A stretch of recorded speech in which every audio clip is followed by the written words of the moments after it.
Hi, I'm Denis Martynowych, and I'm the Senior Sustainability Planner and Designer at Sound Transit. I'm excited to tell you a little bit about what we're doing to try to advance low carbon concrete at the agency. Just want to start and just take a moment to reflect on that the land that Sound Transit serves is occupied traditionally by many native tribes, and they've lived here sustainably for thousands of years. The agenda today is where I'll give you a little overview, talk about the importance of low carbon concrete, the history of what we've done to try to move forward on this issue, the current status, and next steps. So Sound Transit covers 3 counties in Western Washington, and those 3 counties comprise 40% of the state's population, a total of over 3 million people served. Our current service is divided between a light rail line that goes from the University of Washington a little past the airport, some commuter rail lines that go from Everett down to Tacoma, and 28 regional bus routes. And in 2016, the voters approved Sound Transit 3. It's a $54 billion transit expansion package that extends light rail by 63 miles, adds more buses, and more capacity on the trains.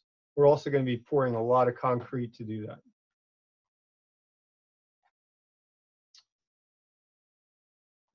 So why is low carbon concrete important to us? One, for worldwide, concrete alone comprises 6% of world's greenhouse gas emissions.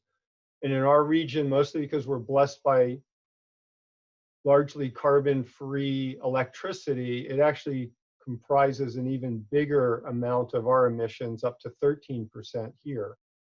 It's certainly by far the #1 material that Sound Transit uses. And just in the next 5 years, we're going to be pouring over 500,000 cubic yards and many more times that over the course of Sound Transit 3 expansions. So historically, we started a best management practices back in 2013 that generated a green carbon concrete report. And we amended our specifications off of that. Our Linwood Link extension in 2019 was the first one to follow that new specifications. And just recently, we approved the use of PCL, Portland limestone concrete, as another option to what we can use in our projects. So in that previous update into our standard specs, we are allowing the use of substitute materials, and we are expecting our design builders to give us EPDs on 75% of the mixes, and we're in conversations about whether that, as more and more EPDs are available, should that expectation rise to 85 or 90%. So that's a conversation that we're having. Yeah, so current status is meeting with suppliers. That's been really helpful. The biggest thing they've told us, and that I think you kind of hear from the industry generally, is they're gearing up and they have EPDs. They need customers kind of demanding them. And so it's been a chicken or egg thing, but they're really wanting us to set expectations in our contract requirements. And they're wanting us to put it right in there early, that currently the design builders that bid on our projects don't necessarily talk to them until after contract award. And they said, if you really want to do this correctly, you need to set expectations so they come to us right at the start.